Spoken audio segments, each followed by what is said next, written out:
The DC universe is currently sleeping, and everyone within it is stuck within their nightmares.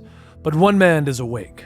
Kind of. Batman is up and moving, but it's not actually Batman, it's Deadman, a superhero who is dead and has the ability to possess the living. He is traveling, looking for individuals who are awake to help him figure out Insomnia's plans. Insomnia is trying to look through people's dreams in search of the Nightmare Stone. So Deadman turned to a vigilante familiar with the dream world, someone old and ancient, someone he can revive with the Lazarus resin, Sandman. This is Comicstorian. I make audio dramas of comic books so that you know what to go out and buy and add to your collection. And this is Night Terrors 2. After rising from his grave and putting on his mask, Sandman looks up. "You're not really Batman, are you?" "How do you know?" Deadman asks. "Well, you're a ghost possessing the body of a man who dresses like a bat to fight crime, talking to a resurrected hero from lifetimes ago who had prophetic dreams about crimes to come. And that is what you question?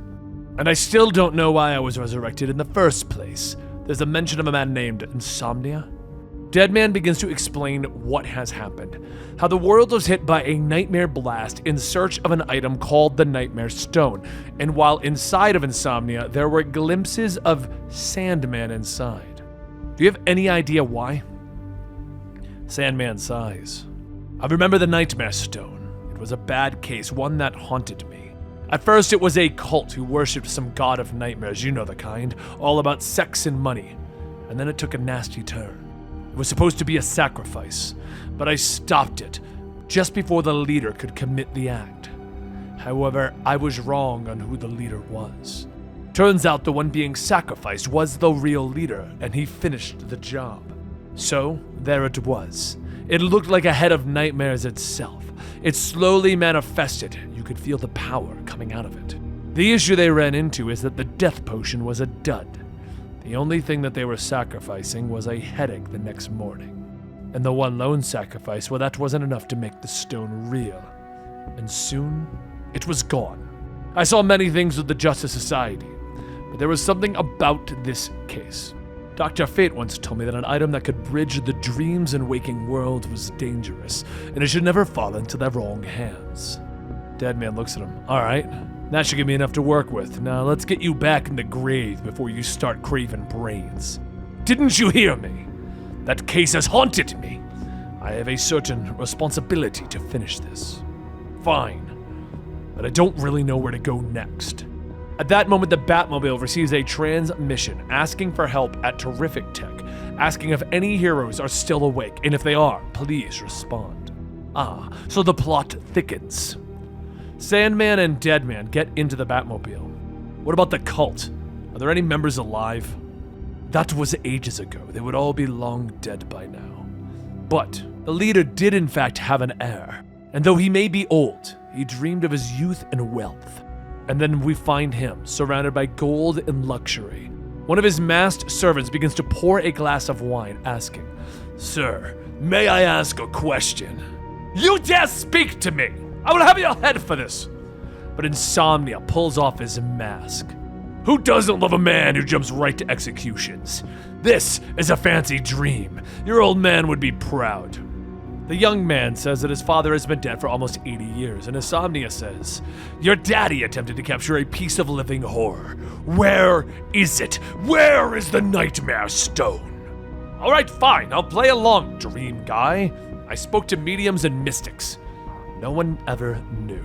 My father's actions with the cult ruined my family name, and I was forced to build it all by myself.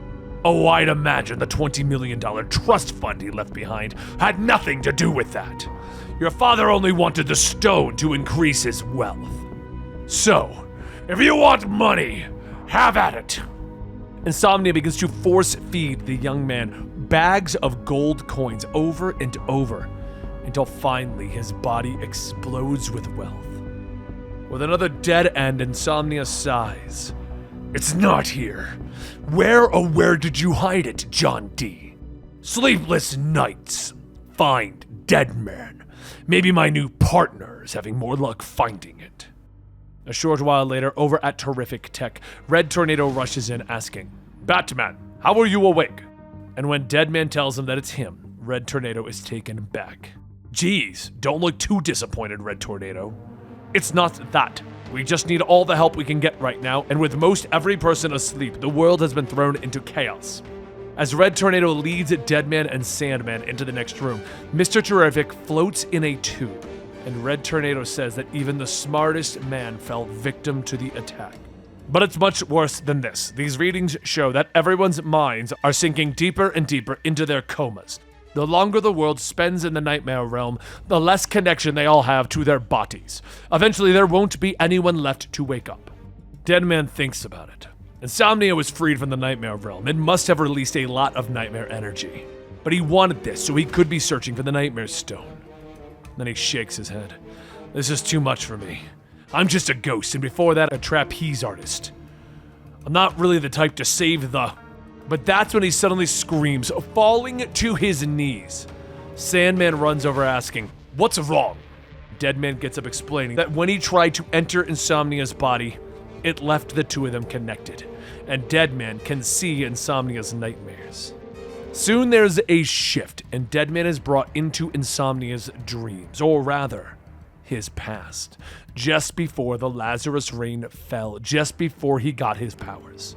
The doctors felt that they should try and give Insomnia an awake day, so that he could try and get some socialization in. And who better to pair him up with than John D. Considering they both struggle with dreams and reality, it might do them well. As Insomnia is wheeled to the table with John, he mutters to himself about how his dream stone was stolen from him. Insomnia sits there listening, while he hears over the news that Black Adam has crashed into the Hall of Justice and announced that the Justice League are dead. It seemed hearing the hero's demise was the only thing that could make Insomnia happy. That was until the news anchor informs them all that the Justice League has returned, alive and well. This set off something in Insomnia as he stood up from his wheelchair, throwing things, shouting, "What? Why do they get to come back from the dead and not us? What makes them so special? I will not rest until the whole world sees the Justice League for what they are. They are." Before Insomnia could continue attacking and kicking the guards, a nurse injects him with a sedative and knocking him out. The doctor says to call security and then prep the sleeping aids. Mr. Lucas here needs to go back to sleep. He's too dangerous awake. Deadman watches it all, stating that they kept him asleep. Did they torture him? Why did they want him to stay? But before he could wonder any further, Insomnia screams for Deadman to get out of his head, and Deadman is forcibly rejected out. Deadman sits back up in Batman's body yelling, and Sandman asks what did he see. He explains that it was part of his past and that he could feel frustration. He's still trapped inside of the Nightmare Realm, and he's not having any luck finding the Nightmare Stone. Sandman thinks, if you can connect to Insomnia and figure out where he was, does that mean that he can do the same? Before Deadman could respond, the lights go out. And Sandman asks, isn't Insomnia trapped in the Nightmare Realm? But Deadman explains, yeah, but not his sleepless nights. Deadman tries looking around, telling Sandman that they have to get out of here. They can't face the sleepless nights, but where is Red Tornado? At that moment, Red Tornado calls out to them, and as they get closer to the voice, Red Tornado says that they should have stayed in Arkham Tower. It's way past your bedtime time. And as they get closer, they can see a sleepless knight holding Red Tornado's head, using it like a puppet. And that concludes the second issue of Night Terrors. Now, I hope you guys enjoyed this particular issue, and I'm really digging where Night Terrors is going. Is it going to be a part of the overarching stuff? Well, we'll see soon. But if you want to see more of these nightmares and see where the story is going, make sure you like and subscribe and join us right here at Comicstorian. On that note, I will see you next time right here at Comicstorian.